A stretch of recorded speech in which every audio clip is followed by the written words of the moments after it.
नमस्कार प्यारे साथियों, मैं अजीज स्वागत करता हूं आपके अपने प्यारे परिवार रोजगार विद अंकित पर। कैसे हैं आप सब लोग? आशा करता हूं अच्छे होंगे, स्वस्थ होंगे, लाजवाब होंगे। तो जल्दी से आप लोग जुड़ जाइए मेरे साथ। आज हम लोग बात करने वाले हैं संविधान के निर्माण की, मेकिंग ऑफ कॉन्स्टिट्यूशन की। मेकिंग ऑफ कॉन्स्टिट्यूशन में जो बहुत ज़्यादा प्रश्न पूछे जाते हैं उस पर मैं विशेष रूप से चर्चा करने वाला हूं, और एसएससी के पैटर्न पर हम किस प्रकार के क्वेश्चंस पूछे जाते हैं वो भी मैं चर्चा आप लोगों से करूंगा। तो सभी लोग जुड़ जाएंगे, महत्वपूर्ण बनाते हैं सेशन को। लेकिन मैं कल का कुछ रिवीजन आप लोगों से करवा लेता हूं। रिकॉल करते हैं, कल हम लोगों ने पढ़ा था संविधान सभा। आप लोग मुझे बताएंगे कि संविधान सभा में मुस्लिम लीग को कितनी सीट प्राप्त हुई थी। जल्दी से बताएं कि सर संविधान सभा में मुस्लिम लीग को कितनी सीट प्राप्त हुई थी। कौन कौन बच्चा बताएगा, जल्दी से बताइए। नमस्कार। हाँ जी, कौन कौन बच्चा बता रहा है कि संविधान सभा में मुस्लिम लीग को कितनी सीट प्राप्त होती हैं? कौन कौन बच्चा बताएगा? चलिए, आंसर्स अभी नहीं आए हैं आप लोगों के। चलिए बता दीजिए जल्दी से, सभी साथी बताइए। मुस्लिम लीग को कितनी सीट प्राप्त हुई थी? 73 सीट प्राप्त हुई थी मुस्लिम लीग को, और बेटा 208 सीट मिली थी कांग्रेस को। किसको? कांग्रेस को। चलिए हम लोग बात करते हैं संविधान के निर्माण की। हम बात कर रहे हैं कि सर संविधान का निर्माण से पहले हम बात करेंगे जब हमारा देश आजाद हुआ, स्वतंत्र हुआ और पाकिस्तान का विभाजन हुआ, तब संविधान सभा में कुल सीटों की संख्या कितनी थी? तो आप कहेंगे कि सर स्वतंत्रता के बाद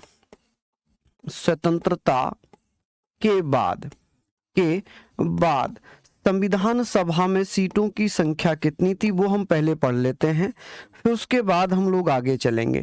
संविधान सभा में सीट कितनी थी? संविधान सभा तो ऐसे पूछा जाएगा, after freedom the constituent assembly after freedom. तो यहाँ पर मेंबर्स पूछे जाएंगे, how many members in the constituent assembly after the freedom. अगर आप लोगों से पूछ लिया जाए हाउ मेनी मेंबर्स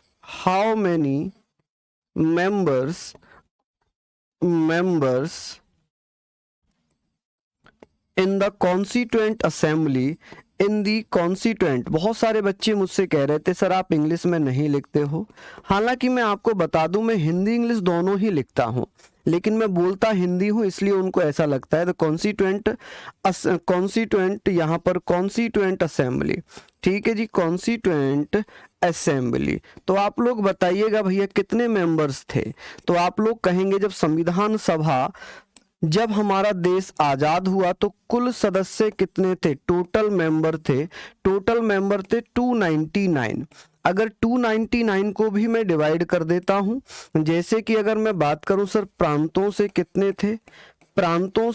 थे, स्टेट से कितने थे, तो आप कहेंगे सर स्टेट से थे माय डियर 229। कितने? 229। देसी रियासतों से पूछा जाए, देसी रियासतों से कि स्वतंत्रता के बाद देसी रियासतों से जो प्रिंसली स्टेट थे, अगर पूछ लेंगे कि भैया जो प्रिंसली स्टेट थे, प्रिंसली स्टेट कह सकते हैं, प्रिंसली स्टेट से 70 सीट थी। कितनी सीट थी? 70। ये आप लोगों ने पढ़ रखी हैं, ये आप लोगों ने पढ़ी हुई हैं कि सर देसी रियासतों से 70 सीट थी, जबकि जो स्वतंत्र भारत था उसमें अगर मैं बात करूं 229 कहां से थे? राज्यों से। राज्यों में सबसे ज्यादा सदस्य किससे थे? तो संयुक्त प्रांत से। यहां पर अगर बात करें कि सबसे ज्यादा सदस्य कहां से थे, सबसे ज्यादा मेंबर्स कहां से थे, सबसे ज्यादा सदस्य कहां से थे, तो आप कहेंगे किस प्रांत से थे? तो आप कहेंगे संयुक्त प्रांत से। कहां से? संयुक्त प्रांत से। ये मैं थोड़ा सा फैक्ट बता रहा हूं। यूनाइटेड प्रोविंस बोलते थे इसको। क्या बोलते थे? United province. आप कहेंगे सर यूनाइटेड प्रोविंस से थे। कहां से थे मेरे लाल? तो आप कह सकते हैं सर यूनाइटेड प्रोविंस से। ठीक है जी, कहां से? यूनाइटेड। आप कह सकते हैं सर यूनाइटेड प्रोविंस। ठीक है जी, प्रोविंस। क्लियर है बेटा? प्रोविंस। अगर बात करें देसी रियासत, सबसे ज्यादा सदस्य किस देसी रियासत से थे? तो आप लोग क्या कहेंगे? आप बेटा मुस्लिम लोगों की संख्या जो थी वो टोटल मुस्लिम थे संविधान सभा में, टोटल मुस्लिम संविधान सभा में 79, लेकिन मुस्लिम लीग को जो सीट मिली थी जब चुनाव हुआ था वो 73 थे। वो कितने थे? 73। यहां पर हम बात करेंगे सबसे ज्यादा सदस्य किस देशी रियासत से थे, सबसे ज्यादा सदस्य किस देशी रियासत से थे, तो आप कहेंगे सर मैसूर से। किससे? मैसूर से। ये इंपॉर्टेंट फैक्ट था जो कल हम लोग नहीं पढ़ पाए थे टाइम ओवर होने के कारण। आज हम लोग बात करेंगे संविधान सभा का, संविधान का निर्माण। देखिए संविधान का निर्माण कब होगा? जब संविधान सभा का गठन हो जाएगा। अब संविधान सभा का गठन कब हुआ था? Composition of the constituent assembly, कि सर कॉन्स्टिट्यूशन असेंबली कब होती है, जल्दी से मुझे बताइए। यूनाइटेड प्रोविंस बेटा जो हमारा उत्तर प्रदेश को इसको बोला जाता है यूनाइटेड प्रोविंस, ठीक है जी। अच्छा अब बात आती है, यही कारण है कि इसे यूपी, यूनाइटेड प्रोविंस, यूपी बोला जाता है, ठीक है। उत्तर को यू और पी को प्रदेश नहीं लिखा जाता। आप लोग सोचते होंगे उत्तर को यू लिख दिया और पी को प्रदेश लिख दिया, नहीं, यूनाइटेड प्रोविंस से ही हमने यूपी लिया है। क्लियर है? चलिए हम बात करते हैं संविधान सभा का। संविधान सभा के बारे में बात कर रहे हैं। दो बच्चे कंफ्यूज हैं 79 और 73 में। मैंने कल आप लोगों को यह बताया कि जब संविधान सभा का चुनाव हुआ था उसमें टोटल सीट मुस्लिम लीग को 73 मिली थी, कांग्रेस को 208 मिली थी और अन्य 15 सीट्स थी। लेकिन मैंने ये कहा कि संविधान सभा में मुस्लिम लोगों की संख्या, चाहे वो कांग्रेस में हो या किसी में भी हो, टोटल मुस्लिम की संख्या 79 थी। ये मैंने आप लोगों को कल बताया था। देशी रियासतें मतलब ऐसे समझो आप लोग जैसे कि आज की डेट में स्टेट हो गए, ठीक है। देशी रियासत ऐसे समझो जैसे आज की डेट में केंद्र शासित प्रदेश है, यूनियन टेरिटरीज हैं, इस प्रकार से हम बात करेंगे। सर संविधान सभा का गठन कब हुआ, कि भैया संविधान सभा का गठन कब होता है? संविधान सभा का गठन कब हुआ है? तो आप कहेंगे सर संविधान सभा का गठन कब हुआ है मेरे लाल? कंपोजिशन ऑफ कॉन्स्टिट्यूएंट असेंबली, आप ऐसे लिख सकते हैं कि भैया कंपोजिशन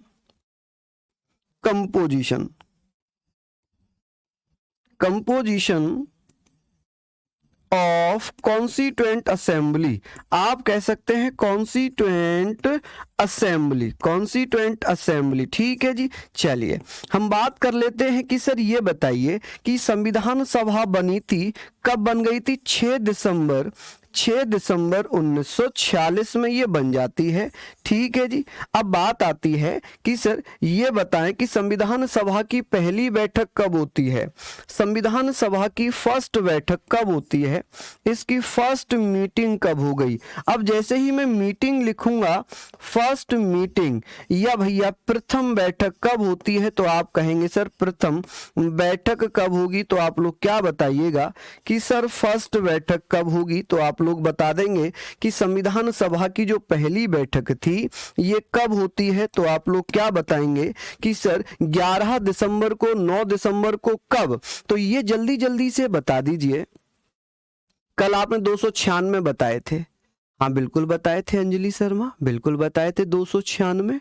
मैंने वो बताए थे चुनाव 296 में हुआ था प्रांतों से, ठीक है।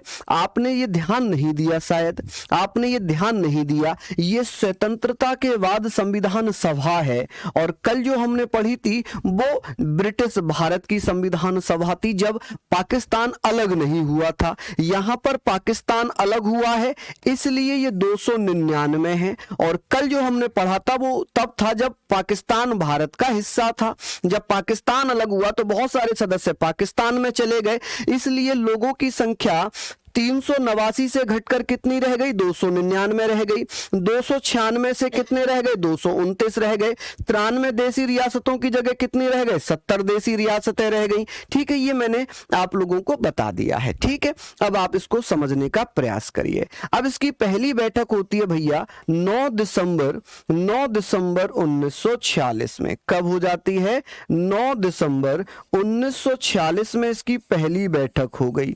भैया पहली बैठक हो गई जी, बहुत बढ़िया। कि जब इसकी पहली बैठक हुई तो इसके अध्यक्ष कौन बने थे, इसके अध्यक्ष कौन थे, तो आप कहेंगे जब इसकी अध्यक्षता की बात आएगी, चेयरमैन की बात आएगी, who was the first chairman of the constituent assembly, chairman, तो आप कहेंगे sir who was the first chairman of the first constituent assembly. संविधान सभा के पहले अध्यक्ष कौन थे, तो डॉक्टर सच्चिदानंद सिन्हा। कौन, डॉक्टर सच्चिदानंद सिन्हा। आप लिखेंगे Sachchidanand Sinha was the first chairman of the constituent assembly, Sachchidanand Sinha. इनको हम क्या लिख सकते हैं, सच्चिदानंद सिन्हा, ऐसे लिखना। और ये भारत के संविधान सभा के प्रथम ये अस्थाई अध्यक्ष थे। कौन थे ये, अस्थाई अध्यक्ष थे, अस्थाई अध्यक्ष। अस्थाई अध्यक्ष को हम क्या बोलते हैं जी, एडॉक चेयरमैन बोलते हैं इंग्लिश में। क्या बोलते हैं, एडॉक चेयरमैन बोलते हैं। तो आप क्या कहेंगे, एडॉक चेयरमैन। चलिए जल्दी जल्दी से आप लोग मुझे बताइए कि संविधान सभा के पहले अध्यक्ष कौन थे, तो आप कहेंगे Sachchidanand Sinha was the first chairman of the first constituent assembly. ठीक है, कि संविधान सभा की जब पहली बैठक होती है तब उसके अध्यक्ष कौन थे, तो आप कहेंगे एडॉक चेयरमैन कह सकते हैं। कौन, एडॉक चेयरमैन कह सकते हैं सच्चिदानंद सिन्हा को, या अस्थाई अध्यक्ष कह सकते हैं। पहले अध्यक्ष ये बन गए, लेकिन ये स्थायी नहीं थे, ये टेम्परेरी थे, ये स्थायी नहीं बने थे। स्थायी कब बने थे, जब दूसरी बैठक होती है 11 दिसंबर 1946 में। कब, 11 दिसंबर 1946 में। यहां तक लिखो। अब बात करते हैं कि सर पहली बैठक में कुल कितने सदस्य शामिल होते हैं, कुल सदस्य कितने शामिल हुए थे। अब इसको लेकर बड़ा विवाद है, हालांकि आप लोग भी करेंगे, अभी आप लोग भी करने वाले हैं। जैसे ही मैं संख्या लिखूंगा, टोटल मेंबर्स की अगर मैं यहां पर जैसे ही संख्या लिखूंगा तो आप लोग विवाद कर देंगे। आप कहेंगे नहीं जी 207 थे, आप फिर कहो ना 208 थे, फिर कहो ना 211 थे। तो मेरे लाल यहां पर 207 भी दिया है, 208 भी दिया है, 211 भी दिया है। हम कितना पढ़ने वाले हैं, 211 सदस्य। How many members in the first meeting of constituent assembly, तो आप कहेंगे सर संविधान सभा की पहली बैठक में 211 सदस्य थे। कितने, 211 सदस्य शामिल हुए थे। कितने सदस्य, 211 सदस्य शामिल हो गए। बात आती है कि सर सच्चिदानंद सिन्हा को स्थायी अध्यक्ष बनाने का जो रिकमेंडेशन दिया था, वो रिकमेंडेशन किसने दिया था, तो आचार्य जेबी कृपलानी ने। किसने, आचार्य जेबी कृपलानी ने। इसको जल्दी से नोट डाउन कर लो रे बच्चों, जल्दी से इसको नोट डाउन कर लो। ठीक है मेरे भैया, इसको जल्दी जल्दी से नोट डाउन आप लोग कर लीजिएगा, है ना। आप लोग इसको अच्छे से नोट डाउन कर लेंगे। चलिए बहुत बढ़िया, शानदार, लाजवाब। चलिए बहुत बढ़िया मेरे बच्चे, इसको आप लोगों ने पढ़ लिया होगा। यहां तक हम लोग इसके बारे में बात करेंगे, आगे हम पढ़ते हैं। यहां तक लिख लिया क्या, यहां तक आप लोगों ने लिख लिया होगा।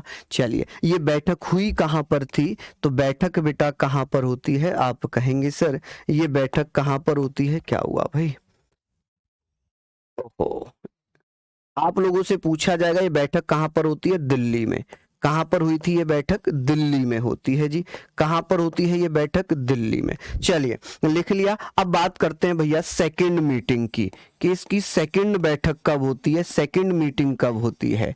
तो आप क्या कहेंगे सर, सेकंड मीटिंग या बैठक कब होती है। अब मेरे ऊपर आरोप मत लगाना कि मैं केवल हिंदी भाषी लोगों का समर्थक हूं, मैं बेटा सभी लोगों का समर्थक हूं।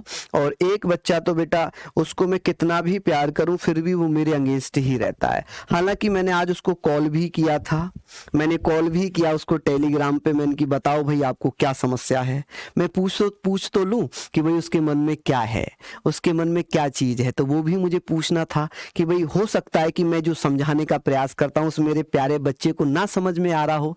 तो मैंने सोचा मैं इस बच्चे से बात कर लूं, तो बच्चा बात करने को तैयार नहीं था। चलिए, हालांकि मैंने उसको बात करने की कोशिश की, ट्राई किया, लेकिन वो बात नहीं कर पाया। हो सकता है वो बाद में देख के मैसेज मुझे कॉल कर ले। चलिए, तो मैं कुछ लाइन आपको सुना रहा हूं, बहुत इंपॉर्टेंट लाइन है। ये आप लोग सुनना जरूर, बहुत इंपॉर्टेंट है कि दुश्मन दुश्मन भी मेरे मुरीद हैं शायद, दुश्मन भी मेरे मुरीद हैं शायद, वक्त वे वक्त मेरा नाम लिया करते हैं।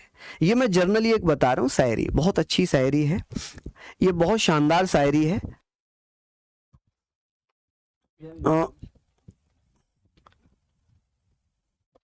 बहुत बढ़िया, मैं 2-3 लाइन आपको सुनाता हूँ फिर आगे बढ़ते हैं मजे के साथ, क्योंकि पॉलिटी जितना इंटरेस्ट के साथ आप पढ़ोगे उतना मजा आएगा।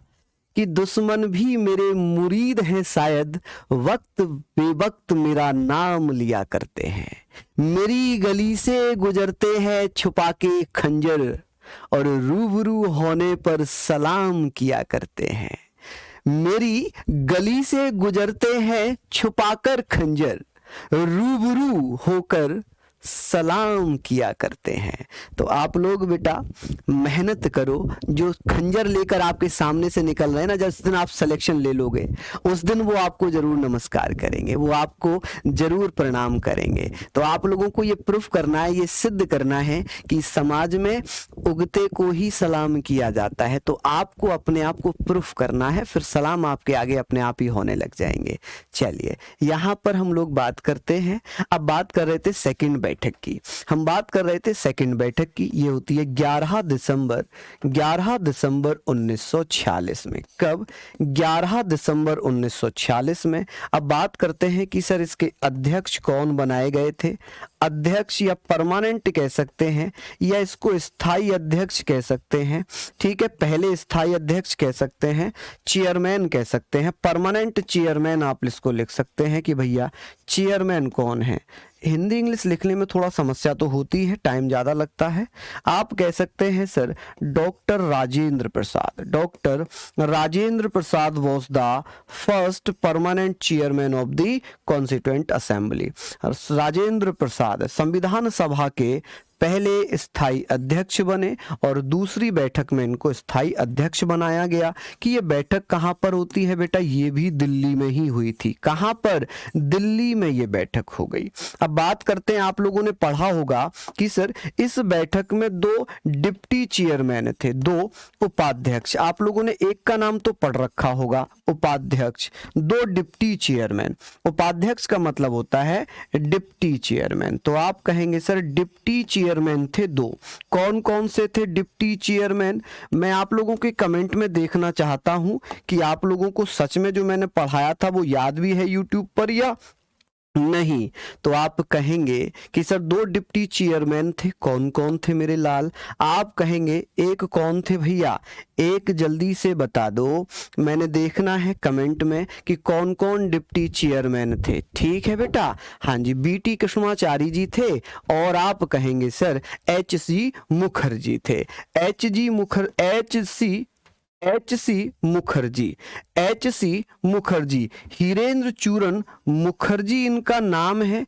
अब एक नाम आपको शायद नहीं पता होगा, क्योंकि हम ये पढ़ते आए हैं कि जब दूसरी बैठक थी तब उसके अध्यक्ष थे HC मुखर्जी, लेकिन इसमें दूसरे उपाध्यक्ष भी थे जिनको हम BT कृष्णाचारी कहते हैं।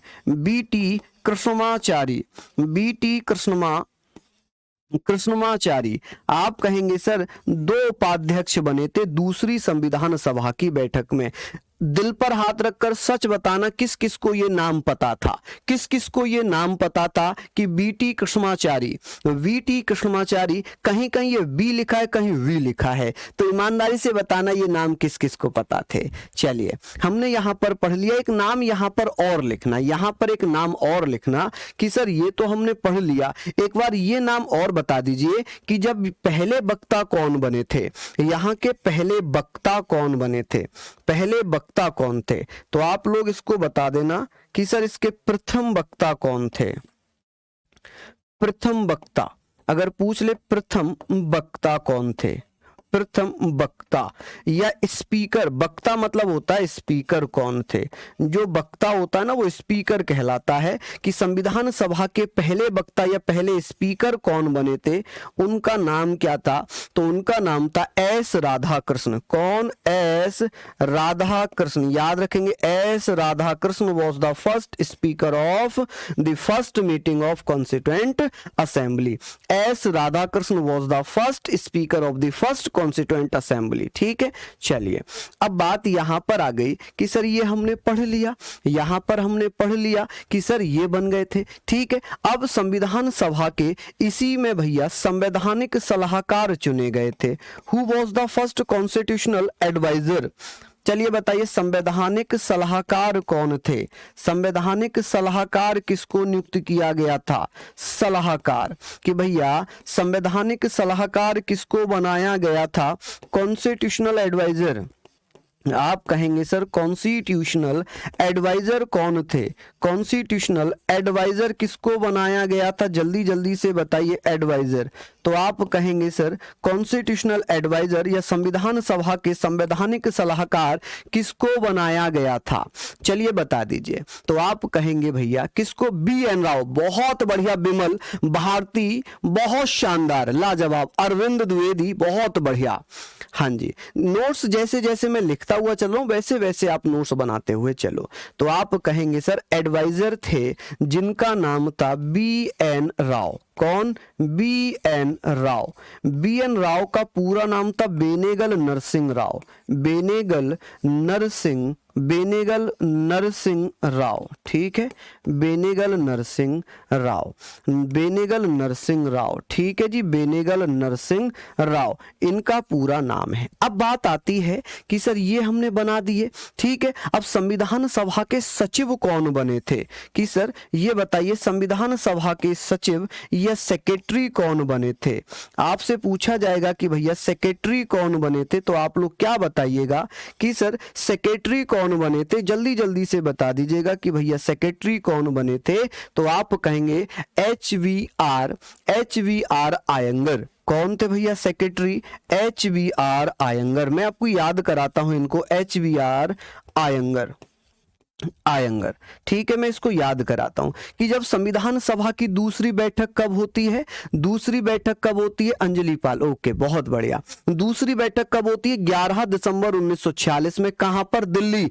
कहां पर दूसरी बैठक होती है? दिल्ली में। अध्यक्षता किसने की थी? डॉक्टर राजेंद्र प्रसाद ने। तो राजेंद्र प्रसाद क्या बन गए? पहले स्थायी अध्यक्ष बन गए। कि सर दूसरी बैठक में कितने उपाध्यक्ष थे? डिप्टी स्पीकर कितने थे? तो आप कहेंगे सर 2 उपाध्यक्ष थे, एच सी मुखर्जी और बी टी कृष्णाचारी। संवैधानिक सलाहकार किसे नियुक्त किया गया था संविधान सभा का?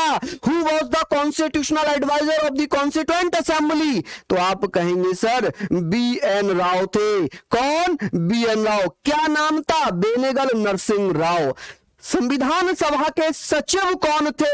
Who was the first secretary of the constituent assembly? आप कहेंगे एच वी आर आयंगर। कौन? H V R Iyengar. इतना आप लोग लिख लेंगे जी, एच वी आर आयंगर। चलिए आगे चलते हैं, यहां तक हमने पढ़ लिया। अब हम लोग आगे चल लेते हैं। अब हम बात करते हैं जब संविधान की उद्देशिका या उद्देश्य प्रस्ताव पेश किया गया। 13 दिसंबर 1946 को ऑब्जेक्टिव रेजोल्यूशन लाया जाता है। जब ऑब्जेक्टिव रेजोल्यूशन आता है, उद्देश्य प्रस्ताव आता है। उद्देश्य प्रस्ताव के बारे में हम बात कर रहे हैं। 13 दिसंबर 1946 में पंडित जवाहरलाल नेहरू के द्वारा उसको पेश किया जाता है। देख रहे हैं आप लोग ये सारी चीजें। अब बात आती है कि सर उद्देश्य प्रस्ताव किसने पेश किया था? संविधान सभा का उद्देश्य प्रस्ताव। उद्देश्य प्रस्ताव की अगर बात होगी, उद्देश्य प्रस्ताव जिसको हम ऑब्जेक्टिव रेजोल्यूशन बोलते हैं। क्या बोलते हैं जी इसको? Objective resolution.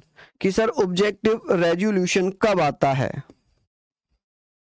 ऑब्जेक्टिव रेजोल्यूशन किसने पेश किया था माय डियर? बहुत अच्छा क्वेश्चन बन जाता है कि इसको प्रेजेंट कब किया गया था। तो इसको 13 13 दिसंबर 1946 में जब तीसरी बैठक होती है, बहुत सारी जगहों पर ये 5वीं बैठक बताइए गलत है, तो आप कहेंगे सर ये 13 दिसंबर 1946 को बेटा बैठक होती है जिसमें पंडित जवाहरलाल नेहरू के द्वारा इसको पेश किया गया।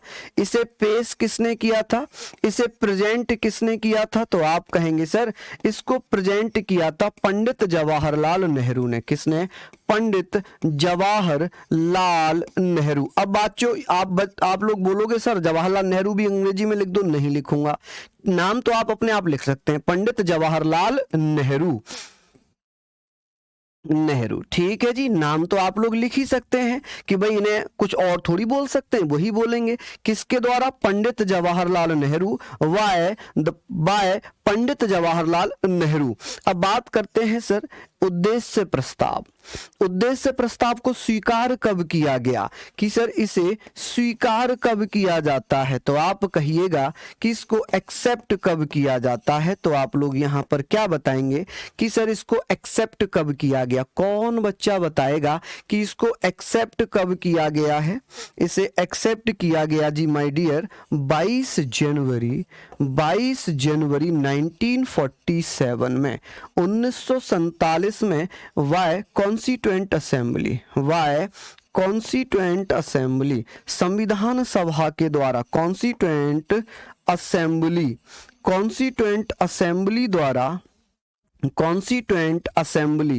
संविधान सभा द्वारा इसको स्वीकार किया गया। किसके द्वारा, संविधान सभा द्वारा स्वीकार किया गया, संविधान सभा द्वारा स्वीकार कर लिया। क्यों इतना समय लगा, पेश किया था 13 दिसंबर को, स्वीकार हुआ 22 जनवरी को, इतना अंतर क्यों आया। रीजन ये था कि संविधान सभा इंतजार करती रही कि सारे राजनीतिक दल आए, इसके उद्देश्य प्रस्ताव को पढ़ें, कहीं ऐसा ना हो बाद में ये आरोप लग जाए कि ये उद्देश्य प्रस्ताव कांग्रेस ने ही पेश किया है, तो ये कांग्रेस का ही है, हमारा नहीं है। इसलिए संविधान सभा इंतजार करती रही, लेकिन बाद में हुआ क्या, जब कोई नहीं आया तो मजबूरन इसको संविधान सभा को स्वीकार करना पड़ गया।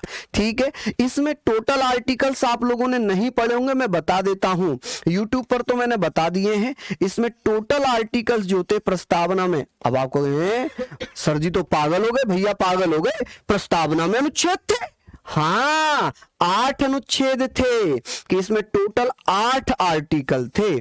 प्रस्तावना की मैं बात करता हूं तो प्रस्तावना में टोटल आर्टिकल कितने थे, तो आप कहेंगे 8 थे। अब बात आती है कि सर इसकी जांच करने के लिए क्या हो जाएगा। अब क्या हुआ बेटा, उद्देश्य प्रस्ताव आया, उद्देश्य प्रस्ताव को प्रस्तावना के रूप में कब स्वीकार किया गया, इसे प्रस्तावना के रूप में कब स्वीकार किया गया, प्रस्तावना या प्रेमबल के रूप में कब स्वीकार किया गया है, तो आप कहेंगे सर इसे प्रेमबल के रूप में 26 नवंबर 1949 में स्वीकार किया गया। कब एडॉप्ट किया गया इसको, तो बेटा आप कह सकते हैं इसको एडॉप्ट कर लिया गया। क्या कर लिया गया, एडॉप्ट या अंगीकृत कर लिया गया। कितने बच्चों को पता था कि भैया उद्देश्य प्रस्ताव को ही 26 नवंबर 1949 में प्रस्तावना के रूप में एडॉप्ट कर लिया था। चलिए बहुत बढ़िया, चलिए बेटा संविधान का विकास तो मैंने कंप्लीट करा दिया। चलिए कृष्णा जी धन्यवाद, ये सारी चीजें आप लोगों ने लिख ली। और अगर इतने सिंपल वे में मैं आपको समझाऊं और फिर भी समझ में ना आए, तो फिर कहीं ना कहीं मेहनत में कमी है, फिर कहीं मेहनत में हमारी कमी है। कोई बहन या कोई भाई जो यहाँ पर लाइव हैं, एक बार मुझे ये कमेंट कर दो कि हाँ भैया हमें समझ नहीं आ रहा है, मैं उसको समझाऊंगा, गारंटी है, क्योंकि आप लोगों की जिम्मेदारी हमने ली है। उस जिम्मेदारी को एक बड़े भाई होने के नाते उसको पूरा करना ये मेरा कर्तव्य है, मेरी ड्यूटी है। लेकिन अगर उसके बावजूद भी आप ये आरोप लगाएं सर नहीं समझाते, सर इंग्लिश में नहीं लिखते, तो यहाँ चुभन होती है कि यार इतना मेहनत करने के बाद ये बच्चे ऐसे बोल देते हैं। तो यहाँ दर्द महसूस होता है कि मैं इन बच्चों के लिए अपनी बहन भाई मानकर इतनी मेहनत कर रहा हूँ और फिर ये बच्चे ऐसे बोल के चले जा रहे हैं कि अरे सर आप समझाते नहीं हो, केवल लिखवाते हो। तो थोड़ा सा महसूस होता है, थोड़ा सा दर्द महसूस होता है। चलिए हम लोगों ने लिख लिया, यहाँ पर आगे बात कर रहे हैं। अब बात होगी, चलिए बहुत बढ़िया, शानदार, लाजवाब। अब बात कर लेते हैं सर, संविधान का प्रारूप किसने पेश किया? ड्राफ्ट ऑफ द कॉन्स्टिट्यूशन कि sir who was the person जिसने जो ड्राफ्ट ऑफ कॉन्स्टिट्यूशन था, ड्राफ्ट ऑफ कॉन्स्टिट्यूशन किसने रिप्रेजेंट किया था, किसने प्रेजेंट किया था? तो आप कहेंगे BN राव ने। चलिए यहां पर हमने लिखा। अब बात आती है कि सर ये बताएं संविधान का प्रारूप किसने पेश किया था? संविधान का प्रारूप किसने पेश किया था? चलिए बताइए संविधान का प्रारूप किसने पेश किया था? कौन बच्चा बताएगा? बहुत सारे बच्चे गलती करेंगे। संविधान का प्रारूप किसने पेश किया था? प्रारूप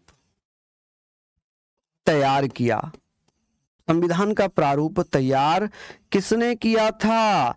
जल्दी से बता दीजिए। तो आप कहेंगे sir draft of constitution. Draft of constitution किसने रेडी किया था? तो आप लोगों के कमेंट में जल्दी से नाम देखना चाहूंगा कि किसने किया था। बहुत सारे बच्चे अंबेडकर साहब बता रहे हैं, जो कि गलत है। बेटा अंबेडकर साहब ने नहीं किया था, संविधान का प्रारूप BN राव ने किया था। ठीक है, ये कब पेश होता है? तो आप कह सकते हैं कि सर इसको कब पेश किया गया था? तो इसको कब पेश किया गया? अक्टूबर 1947 में। ठीक है, अक्टूबर। चलिए तो हम बात कर रहे हैं कि भैया कब अक्टूबर में पेश हो जाता है, प्रेजेंट किया जाता है। क्या किया जाता है? प्रेजेंट किया जाता है। किसके द्वारा? तो बेटा इसको BN राव ने। किसने? BN राव ने। आप कहेंगे सर BN राव के द्वारा। बहुत सारे कह रहे हैं सर अंबेडकर द्वारा। ना, अंबेडकर जी ने तो इसकी जांच की थी, अंबेडकर साहब ने तो इसकी जांच की थी। ठीक है, जिस समय BN राव ने इसको पेश किया था, उन्होंने संविधान जब इन्होंने बनाकर तैयार कर लिया BN राव ने, ठीक है, BN राव को तो हम जानते ही नहीं है, हम तो डॉक्टर भीमराव अंबेडकर को जानते हैं। हालांकि जनक कहा जाता है डॉक्टर भीमराव अंबेडकर को, कोई दो राय नहीं है, उन्होंने पूरा संविधान बनाया। लेकिन उस संविधान की जो नींव रख दी थी, जो प्रारूप बनाकर तैयार कर दिया था, वो थे डॉक्टर BN राव। कौन? BN राव। इन्होंने जब प्रारूप तैयार किया, इस प्रारूप में आर्टिकल्स कितने थे? टोटल आर्टिकल इन्होंने कितने बनाए थे? हालांकि इसमें आगे चलकर चेंजेस होंगे। 243 इन्होंने कहा कि जिस समय अक्टूबर 1947 में ये पेश हुआ, उस समय 243 अनुच्छेद थे और शेड्यूल कितनी थी? तो आप कहेंगे सर शेड्यूल या अनुसूचियां, हिंदी में बोले तो अनुसूचियां कितनी थी? तो अनुसूचियां थी 13। अनुसूचियां कितनी थी माय डियर? आप कहेंगे सर अनुसूचियां थी 13। अनुसूचियां कितनी थी माय डियर? अनुसूचियां थी 13, जिन्हें आगे चलकर कम किया जाएगा, इन्हें आगे चलकर बढ़ाया जाएगा। ठीक है, अब जब ये पेश हो गए कि इसको पेश कर दिया, अब इसकी जांच करने के लिए एक प्रारूप समिति बनाई गई कि भैया क्या करने के लिए? आप कहेंगे सर इसकी जांच करने के लिए एक प्रारूप समिति का गठन किया गया कि भैया इसकी जांच करने के लिए क्या बनाया गया था? जांच। इसकी जांच करने के लिए, चेक करने के लिए क्या बनाया गया?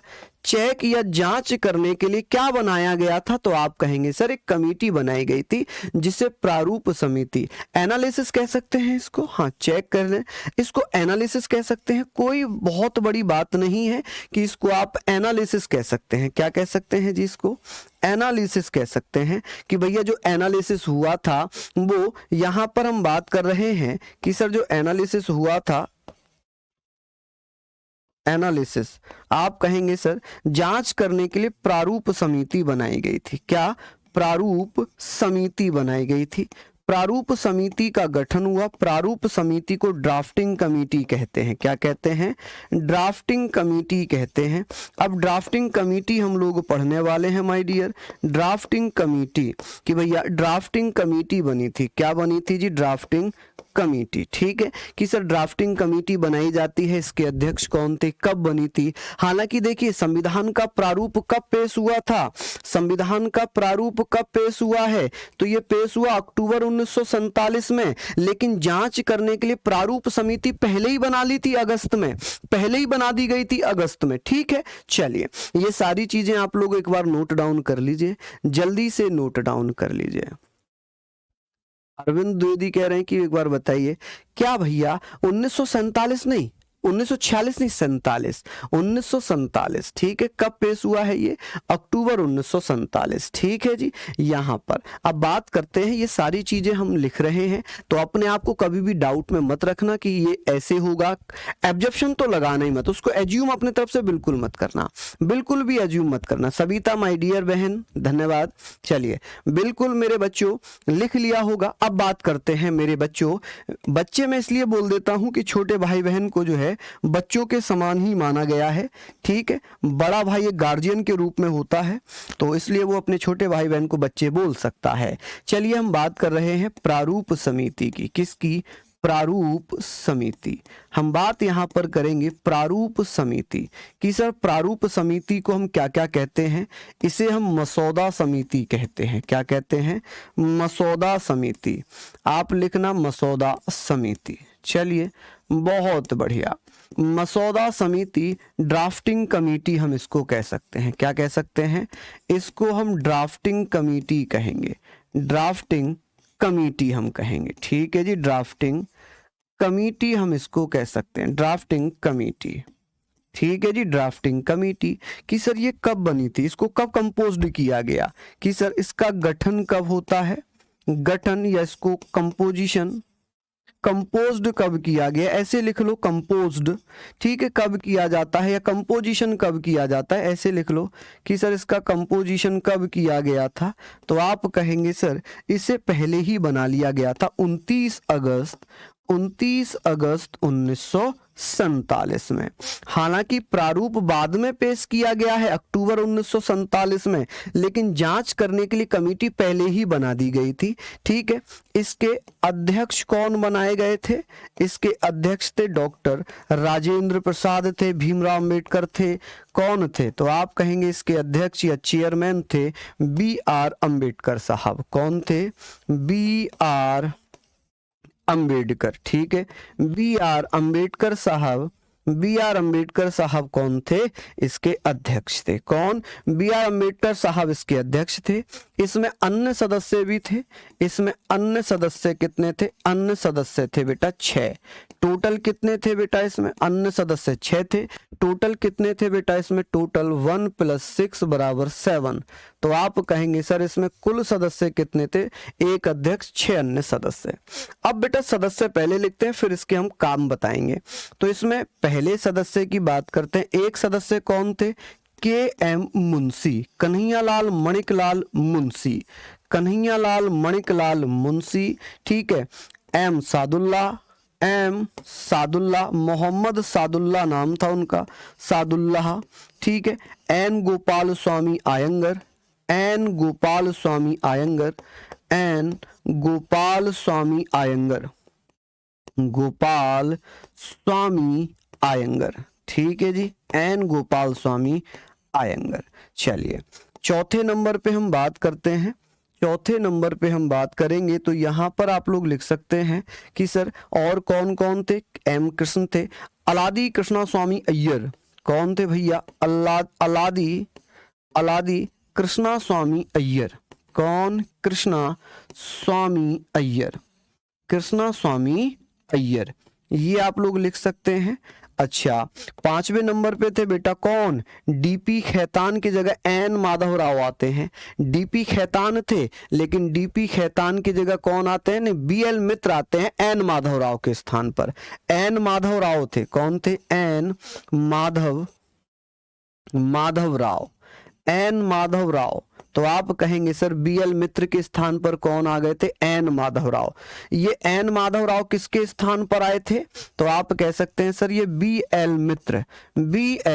मित्र के स्थान पर, BL मित्र के स्थान पर, ठीक है जी। किसने रिप्लेस किया था, तो आप कहेंगे सर बी एन माधवराव आ गए, किसके स्थान पर? बीएल मित्र ने त्यागपत्र दे दिया था। और बेटा डीपी खेतान के स्थान पर आते टीटी कृष्णाचारी। कौन? टीटी कृष्णाचारी। ये बीटी नहीं है, ये अलग हैं, ये कृष्णाचारी हैं, ठीक है। कृष्णाचारी, टीटी कृष्णाचारी, ये किसके स्थान पर आए थे? डीपी खेतान के स्थान पर। डीपी खेतान की जब मृत्यु हो गई, डीपी खेतान के स्थान पर, डीपी खेतान के स्थान पर ये आ जाते हैं, ठीक है।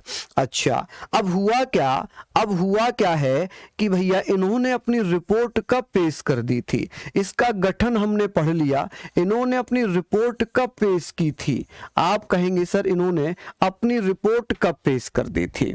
तो आप ये बताइएगा। चलिए यहां पर हम लोग बात कर रहे हैं, हाँ जी, आप कंफ्यूज बिल्कुल भी मत होना, कंफ्यूज बिल्कुल मत होना। अक्टूबर 1947 में बनी है ये, ठीक है। और 29 अगस्त 1947 में बेटा प्रारूप समिति बनी है। इन्होंने अपनी रिपोर्ट पेश कर दी थी 21 फरवरी 1948 में। कब? 21 फरवरी 1948 में इन्होंने अपनी रिपोर्ट पेश की। अब इस रिपोर्ट में इन्होंने क्या किया? इन्होंने जो आर्टिकल थे, इस आर्टिकल की संख्या 243 से बढ़ाकर 315 कर दी। इन्होंने क्या किया? इन्होंने 315 कर दी। और शेड्यूल, जिसे हम अनुसूचियां कहते हैं, शेड्यूल, और शेड्यूल से कह सकते हैं अनुसूचियां, कि भैया कितनी अनुसूचियां थी? तो आप कहेंगे अनुसूचियां जो 13 थी उन्हें घटाकर 8 कर दिया। कितना कर दिया? 8। हालांकि जब पेश किया गया था तब मात्र कितने? 243 अनुच्छेद थे, 13 अनुसूचियां थी। लेकिन बाद में जब प्रारूप समिति ने अपनी रिपोर्ट पेश की तो 243 से अनुच्छेद बढ़ाकर 315 कर दिए, अनुसूचियां 13 से घटाकर 8 कर दी। अब जब रिपोर्ट पेश हुई तो बड़ा विरोध हुआ। हाँ, बहुत बढ़िया, शानदार, लाजवाब, बिल्कुल आकाश बेटा, यही तो लिखा है मैंने, एन माधवराव बीएल मित्र के स्थान पर, यही तो लिखा है मैंने। चलिए, ये डीपी खेतान के स्थान पर टीटी कृष्णाचारी आ गए थे, ये मैंने यहां पर लिख दिया। चलिए, अब बात आती है कि सर इनकी ये पहली रिपोर्ट थी, इन्होंने अपनी दूसरी रिपोर्ट कब पेश कर दी? इनकी जो सेकंड रिपोर्ट थी ये कब आती है? कि इनकी सर सेकंड रिपोर्ट कब आई थी? जब इस पर विवाद हुआ तो अंबेडकर साहब ने कहा कोई बात नहीं जी, हम तो दोबारा से रिपोर्ट दे देंगे। इन्होंने अपनी दोबारा से रिपोर्ट दी। अपनी दोबारा रिपोर्ट कब सौंप दी इन्होंने? तो आप कहेंगे सर अक्टूबर 1948 में इन्होंने अपनी सेकंड रिपोर्ट पेश कर दी। कब? अक्टूबर 1947 में इन्होंने अपनी दूसरी रिपोर्ट पेश कर दी। जब रिपोर्ट पेश की गई तो इस सेकंड रिपोर्ट पर 3 बार रीडिंग हो गई। कितनी बार रीडिंग हुई? 3 वाचन हुए, 3 बार वाचन किए गए, यानी कि उस रिपोर्ट को 3 बार पढ़ा गया, 3 बार रीड किया गया, ठीक है। रीडिंग कितनी बार हो गई उसकी? 3 बार। कि जब दूसरी रिपोर्ट आई थी उस रिपोर्ट को कितनी बार पढ़ा गया? उस रिपोर्ट पर 3 बार रीडिंग कराई गई, 3 बार वाचन हुए। सबसे लंबा वाचन है सेकंड वाचन, सेकंड रीडिंग जो है सबसे लंबी हुई है। चलिए, यहां तक हमने पढ़ लिया। अब हम बात करेंगे कि सर, हाँ 26 अक्टूबर लिख लो, 26 अक्टूबर लिख लो, कोई बात नहीं, इसको 26 अक्टूबर लिख लो। यहां पर मैंने अक्टूबर लिखा है, इसे 26 अक्टूबर लिख लेना, कोई समस्या नहीं है। अब बात आती है कि सर प्रारूप समिति ने जब ये अपना प्रारूप पेश किया, रिपोर्ट पेश की, तो इस पर कुल मिलाकर कितने दिन तक बहस चली? तो इस पर बहस चलती है बेटा कितने दिन तक? 114 दिन तक। कितने दिन तक? 114 दिन तक बहस होती है। कितने दिन तक? 114 दिन तक। कि सर ये बताइए कि संविधान के प्रारूप पर कितने दिन तक बहस हुई थी? संविधान के प्रारूप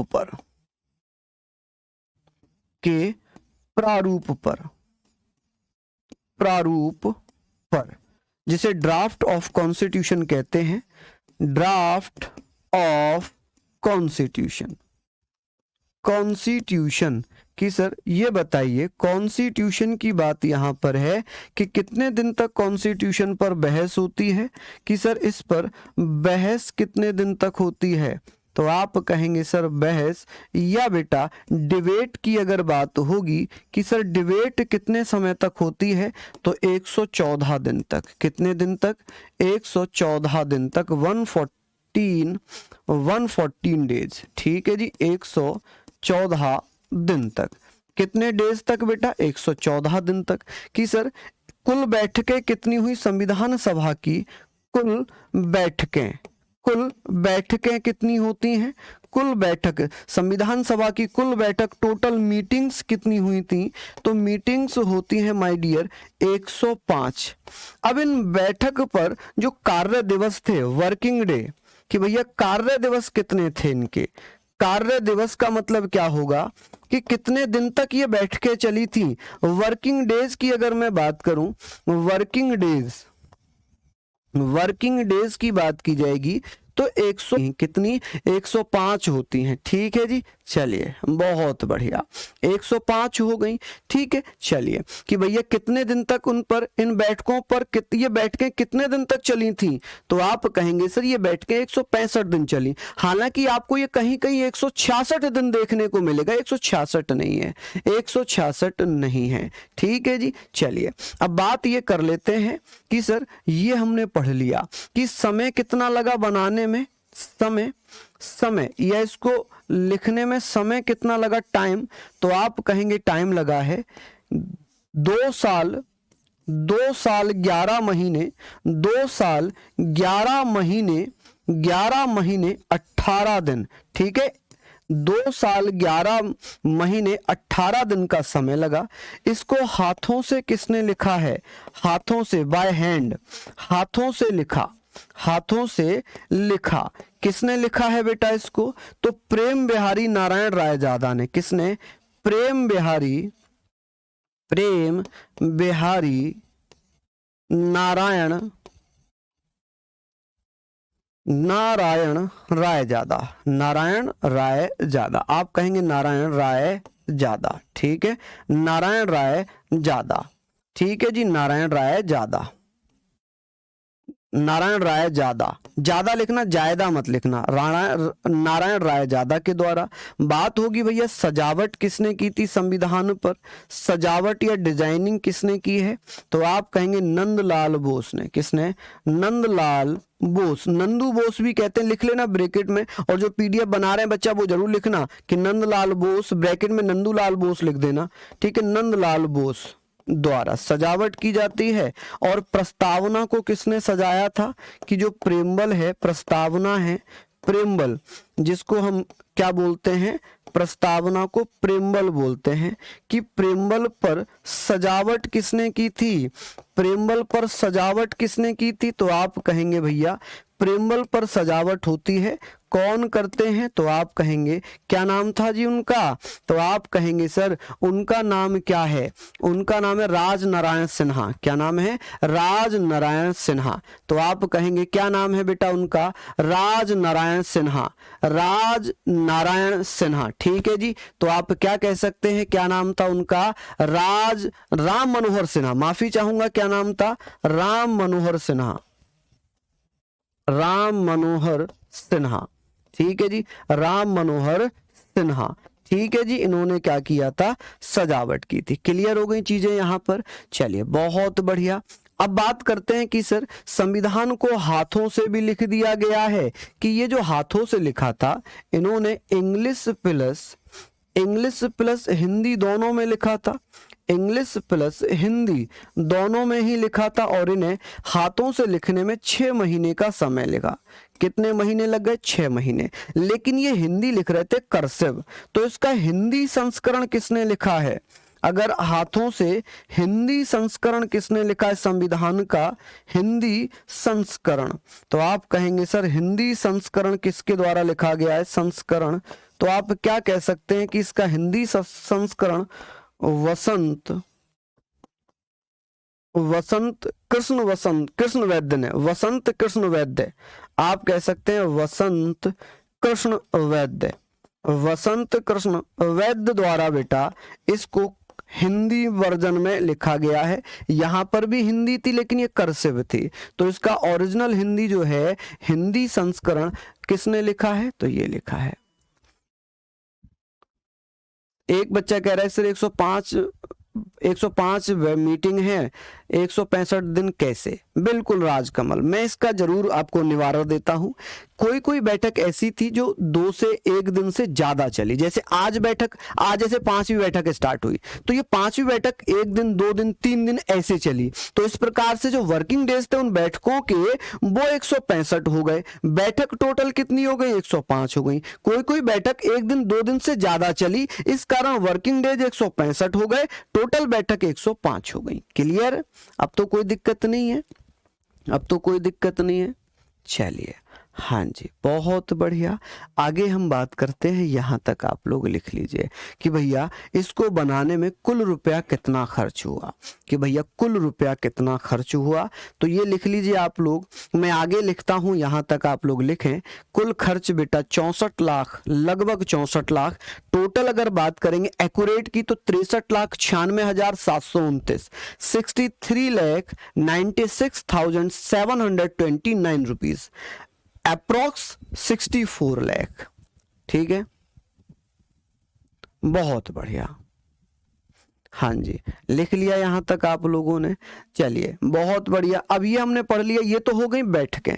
अगर पूछ ले अधिवेशन कितने हुए थे, अधिवेशन अगर पूछे कि सर इसके अधिवेशन कितने हुए थे, तो आप कहेंगे 11 + 1, कुल मिलाकर 12, कुल मिलाकर 12।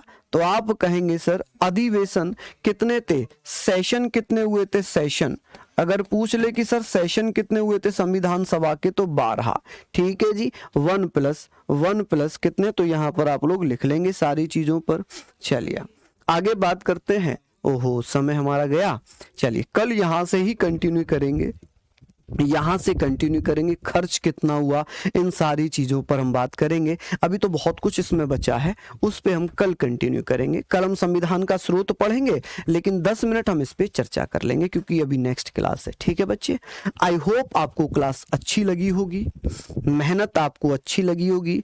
तो ये मेहनत आपके लिए ऐसे ही बनी रहेगी, आप लोग महत्वपूर्ण तरीके से मेहनत करते रहेंगे। बैठक ना ना ना ना ना, बैठक नहीं, अधिवेशन। बैठक तो 105 है, अधिवेशन कितने हुए थे, 12। ठीक है, आप अपने आप को कंफ्यूज मत करना, ये अधिवेशन है, ये बैठक मीटिंग होती है, अधिवेशन सेशन होते हैं। ठीक है, गड़बड़ मत कर लेना। चलिए, तो इसको जल्दी से आप लोग पढ़ लेना, जल्दी से आप लोग पढ़ना। एक बच्चा कह रहा है 11 + 1 क्यों लिखा है, क्योंकि इसको अंतिम बैठक भी माना जाता है, इसको अंतिम बैठक भी माना जाता है। ठीक है, चलिए, तो बहुत बहुत धन्यवाद, नमस्कार, जय हिंद, जय भारत।